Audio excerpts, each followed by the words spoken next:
what I call, it's the same thing that's in there. You see only her body. And these women talk about their bodies. So representative.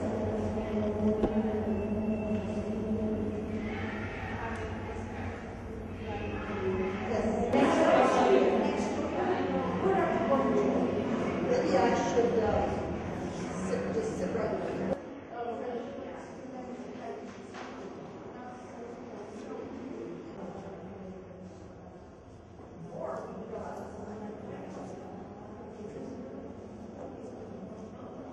Who experiences violence in or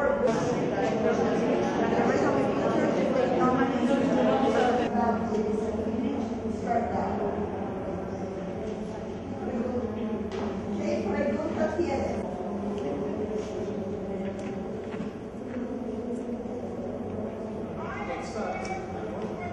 The animal also being watched.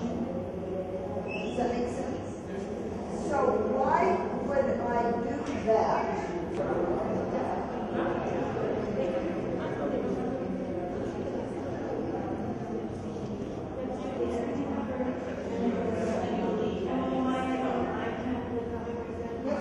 Feet are tied down.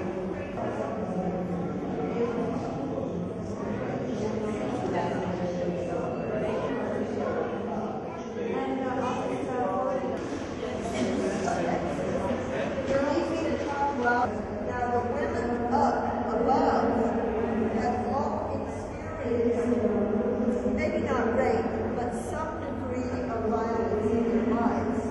So what does it mean when you're in a room and you're watching, and suddenly you become aware that they are watching you? What could that mean? Symbolic performance, installation, like in a museum. And the symbolism is that it's a goat that has obviously no skin. And the wings are from a turkey. And its feet. And if you talk to women who experience violence, particularly rape, what you will see, the violence is something that happens at wings. What do the wings do? Separation.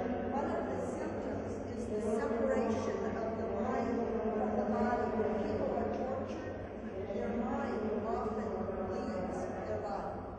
They separate in order to handle the violence emotion. My name is Suzanne Lacy, and over the past year, I've been working in Madrid on a project called The Tattooed Skeleton. I was invited here by the curator, Berta Sichel, at the Museum of Reina Sofia, and actually I was invited 2 years ago to start thinking about doing a project on violence against women. Well, I don't know as much about how violence occurs, although I have interviewed women who have experienced violence in the home, but I've been very interested in the fact that violence against women is a story told publicly through the metaphor or the experience of domestic violence. You could choose many forms of violence to tell this story. It could be, as in America in the beginning of the movement, it was rape, was the way the story of violence was told. Here in Spain, the story seems to be told through the number of women who are murdered each year. That's a complicated process. Sometimes I'm invited to address a specific theme, as I was here, and other times I'm invited to come and look at an area and invent a theme. So the themes come out of a conversation with multiple people in that environment. I think it's hard to say because I only know what I see. I haven't lived here for years, but I think in Europe in general and in in Spain, there's a great deal of more participation in public cultural institutions. So I think there's probably more respect in general in the population for the creative contributions of artists. That meeting with government officials here, I got a lot more support and artistic freedom than I might have gotten in America.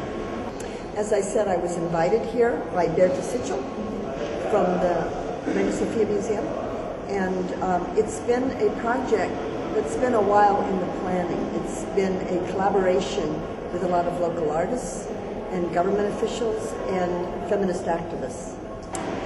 I don't think art solves anything, but I think art is part of a consciousness movement that journalists participate in, artists, teachers.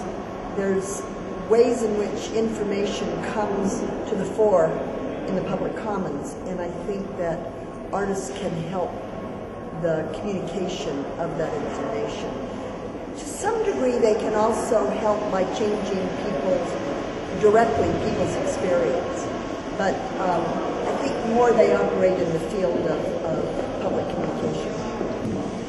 This project has been very important to me personally. I've spent a great deal of energy over the past year and a half, and the support of the American Embassy was really key to realizing the project, and I am deeply grateful for their support.